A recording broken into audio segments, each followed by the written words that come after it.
So a fresh new week has arrived, and here on this channel, that means one thing and one thing only. Every weekend I post an episode of this series we do called Your Take Not Mine, where I turn to you the viewers to give me your hottest NBA takes of the week, based on what's going on at the time, and I then choose my favorite submissions and discuss them in a video. This week, the play-in tournament sorted itself out to find the two final playoff seeds in each conference, and the NBA playoffs have officially gotten underway, so we definitely have plenty to discuss.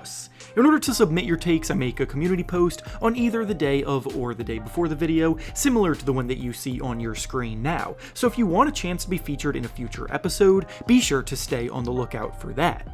Before we start though, I want to thank PrizePicks for sponsoring today's video. PrizePicks is a skill-based, real-money daily fantasy sports game where you select 2 to 6 players and guess if they will hit more or less than their projection, and if you get it right, you can win. Plus, with their new Demons and Goblins lines, you can now win up to 100 times your original entry. Obviously, we're all basketball fans here, but PrizePicks has almost every sport you can think of available to choose from and play. To add to the fun, they also offer frequent bonuses, discounts, and weekly promotions, such as Taco Tuesday and Flex Friday, plus so many more specialty free spaces to watch for throughout the year, so you don't want to miss those. For today's slate of games, I'm going with the Nikola Jokic free space that they're giving out for the start of the playoffs, plus Tyrese Maxey to score over 22.5 points, and Kyle Lowry to dish out over 1.5 assists in this week's entry. To sign up, go down to the link in the description of this video and use promo code REFERENCE when you sign up to get a deposit match bonus of up to $100.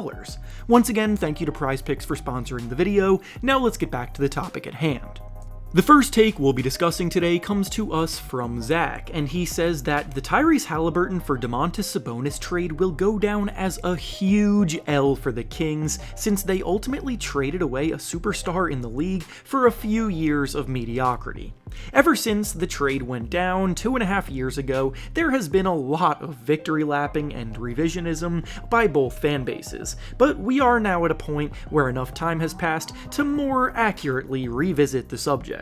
At the time the deal was made, the Kings had the longest playoff drought in the entire NBA and were desperate to get out of that rut, while the Pacers were starting to trail off after being a regular playoff contender, and it got to the point where rebuilding was inevitable for them. Back then, at the time, and still today, 2.5 years later, this move was always a no-brainer from Indiana's perspective because they needed that fresh start to retool with a wave of youth, and Sabonis was an all-star caliber talent approaching the end of his contract with them, while the team was falling out of the playoff picture. The debate and back and forth always came towards the Kings' motivation to do the deal because, in the eyes of most, it was viewed as a sacrifice of their long-term future for more immediate success because Halliburton is much younger. Kings fans love to point out, as they should, that Sabonis has been a huge reason why they did successfully end that 16-year playoff drought last season, and breaking through in that manner should have launched them into further progression this season, but instead, they just took a big step backward that has a lot of people rethinking their decisions. The Kings were just eliminated in the play-in tournament by the short-handed New Orleans Pelicans, who were missing Zion Williamson in the game, and while the Kings were also missing some of their key contributors such as Malik Monk and Kevin Huerter, the loss is still almost inexcusable for the investments that they've made. Making a trade mortgaging your future in order to make the playoffs one time and lose in the first round is just not a worthwhile return on investment. I also never bought into the idea that the Kings would have had to have chosen between either De'Aaron Fox or Tyrese Halliburton anyway, because they both love to play fast, can both score inside and out, and Halliburton is the league's leading assister this season, so he could have fit in the up-tempo playstyle that Fox likes to run while successfully replacing Sabonis' passing prowess. The Kings' payroll is pretty set in stone right now, limiting the ways that they can go about improving, and their core ceiling seems to be a fringe playoff team incapable of making a deep run, so honestly, at the end of the day, that Sabonis trade isn't looking that great for them.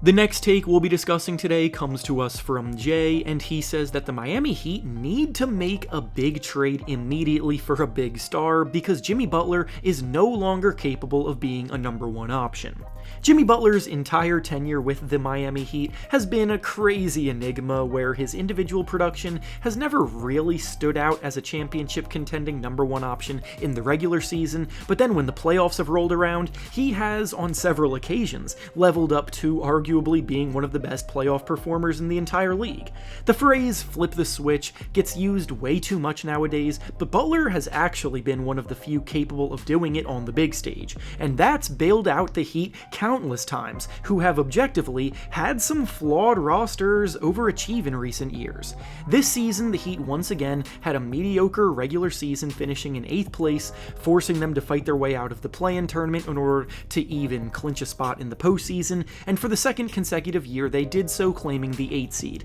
But this time, they lost Butler in the process, as he suffered an MCL sprain that is expected to hold him out of the entire first round of the playoffs, which likely means that he's done for the year. The cold hard truth is that the game plan of them coasting through the regular season, expecting to flip that switch everywhere and make a deep playoff run as a play-in team, just is not sustainable. And Butler is 34 years old now. The Heat have struggled offensively for the last few seasons now, even with Butler, so going back to the original take, yeah, if they don't make a big move, this group as currently constructed is no longer enough to be a contender, especially with Jimmy getting older and more injury prone. And finally, the last take we'll be discussing today comes to us from Frer, and he says that the Warriors trading for Chris Paul was a big mistake, and they ultimately would have rather still had Jordan Poole this year. Before the season began, this was a trade that they made, sending Jordan Poole to the Wizards for Chris Paul, who had at the time just been moved as a part of the Bradley Beal trade.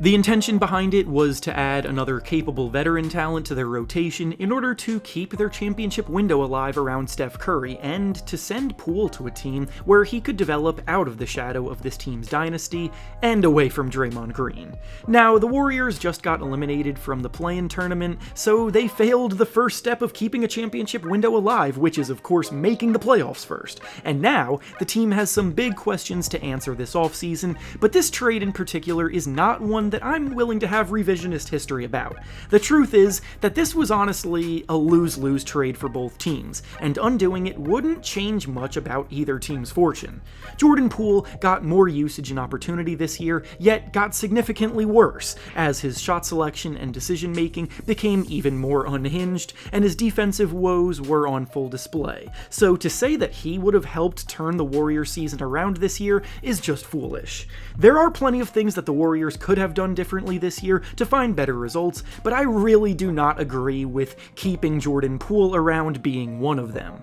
And with that being said, that's all I have for you today. Make sure to like the video, subscribe to the channel, and comment down below what you think about the takes discussed. Thanks for watching, and I'll see you all next time.